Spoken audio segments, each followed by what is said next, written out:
So you knew he had all them children, Right? Yes, I did. When you ignore glaring red flags, it's very hard for us to have sympathy for your outcome. Describe, let's talk about it.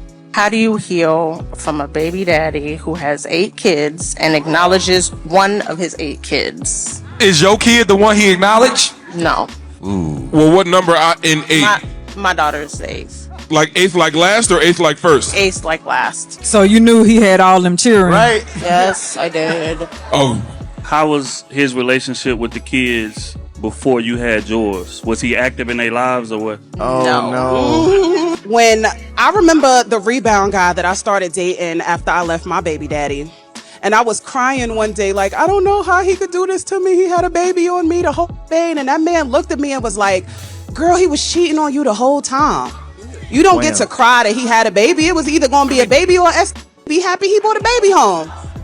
And that was the day that I had to realize that my healing wasn't going to come until the accountability came first. We as women love to sign up for and then look around at everybody else and go, how do I fix this? Or why did this happen to me? You will not even begin to heal until you realize what you f***ed up in doing. So I've acknowledged my role in the situation. How old is your baby? She's 10. And what have you done in the past 10 years to move forward with your healing? It's been tough. He doesn't live here. He lives in another state, so we don't have any communication. But I've tried, and he doesn't return that. So it's like, at what point do I just wash my hands of the situation? Man, it seems like you need a new... like, it's just so many men that ain't gonna be the father, but there's another man that will. There's another man that will love you correctly, that will pour into you, that will see that child you have as his own. And sometimes what we do is we so focused on who left that we're not paying attention to who God is trying to send in our lives.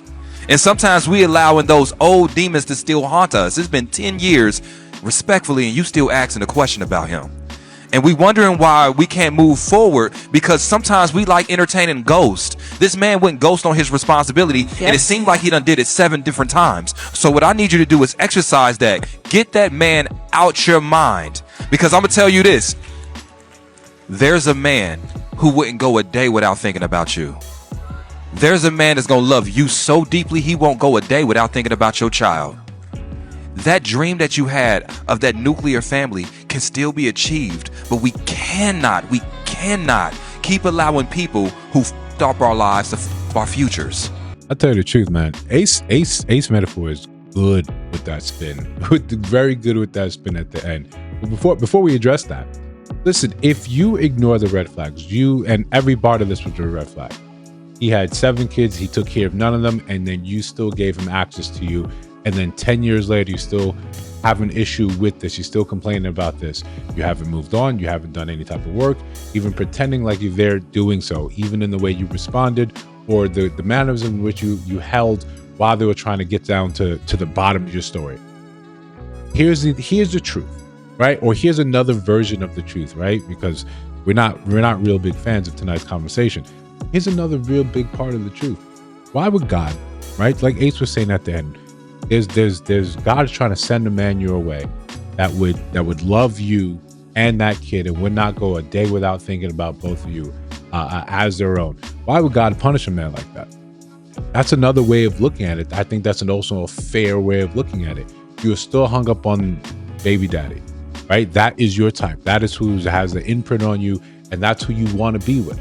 You're still pining over him, and he's indicated 8 different times through 8 different versions himself that he has no qualms, or only one of them that he acknowledges is not you. It's not your relationship you had with him. It's not your child. It's not your daughter. After 10 years, nothing. So we're here to think that there's just supposed to be a cleanup man out there that is just say, great, I totally understand. The other advice about her needing to move on, I completely agree with. 100%. You cannot see the playing field. You cannot see the playing field when you're still looking behind you, when you're still mired in the past. That much is obvious. But I think one of the things, and this is where we start leaning into the pandering aspect of it, the idea that there's someone out there that's going to do blah, blah, blah, blah, blah, everything you need without complication, without fail, without error. I think this is one of the things that hurts, especially the Black community, so much, especially Black women, that there's some man out there, there's some permutation of descriptors and thought patterns that is going to make this man perfect for you, and he will not want anything for himself. He will not come with any type of flags, red, or he won't come with any type of errors in judgment, nothing. No drinking problem, no smoking problem, no porn addiction, no issues with his mama, no issues with past, nothing. That perfect man is out there. Rather than saying, there might be someone out there that can look at your situation and say, we can work this thing together. I have my baggage. You have your baggage, your obvious baggage that you displayed here. Here's my baggage. He may already have a kid. He may have several kids. We have to give people a realistic idea of what's happening, because just the same way she's blinded to what may be in front of her, she's also going to be blinded in thinking that the new man, the perfect man out there exists, and he's going to come and find her despite any of her issues. I had a really good conversation with a friend where we're talking about nice conversation, and I'm saying a lot of these people, a lot of the advice that's given to them is not really helpful. It's not really helpful because it always starts and ends in the vagaries down to exactly what you need, but you never tell women what they need. If that type of man that you're looking for, that's supposed to come and solve these things, is not particularly hampering on her issue here, but that type of man that you're looking for that's going to have the ability and the monetary means to solve all these things, why is never the advice say, girl, you need to get in shape? I think I saw one clip where a woman said, where she was talking about, I want a man that's in shape, and she was clearly not in shape. But if this is so important to men, especially wealthy men, especially men of means, then why is that never advice that's given out? The advice that's always doled out is never enough to really say, you need to make some fundamental changes to who you are as a person. What you're thinking, how you're moving is detrimental to your outcomes. And the quicker you disabuse yourself of that fact, the closer you'll find yourself to what you actually need. Instead, what you get is pandering. Instead, what you get is someone not being able to tell you, say, for 10 years, you've been hung up on this man. You've been hung up on the fact that you made a stupid decision. You doubled down or tripled down on it every time you saw him and every time you slept with him. You knew he was a deadbeat father 6 times over. Only acknowledged with one child, and you said, yes, I'm going to be different. You signed yourself up for the scheme. And then the rest of us is supposed to say, bad him.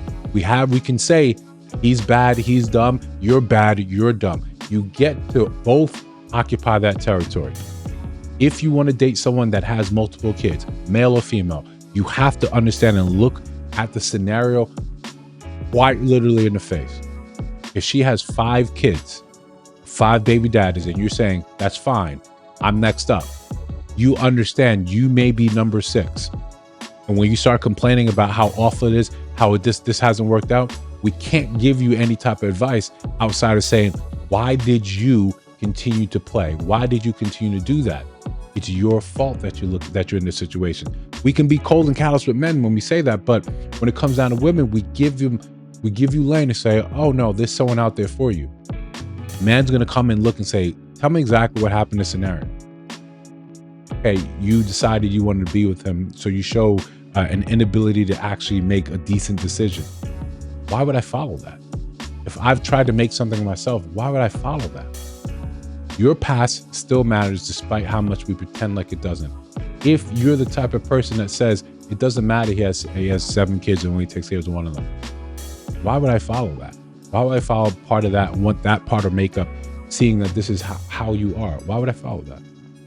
Listen, if you disagree, let me know down in the comments below. If you see the videos on the screen, check those out. Let me know your thoughts about those in those videos. And of course, if you listen to sound my voice now, you have not subscribed, I think you should. You're trying to build something dope. I'll see you in the next one.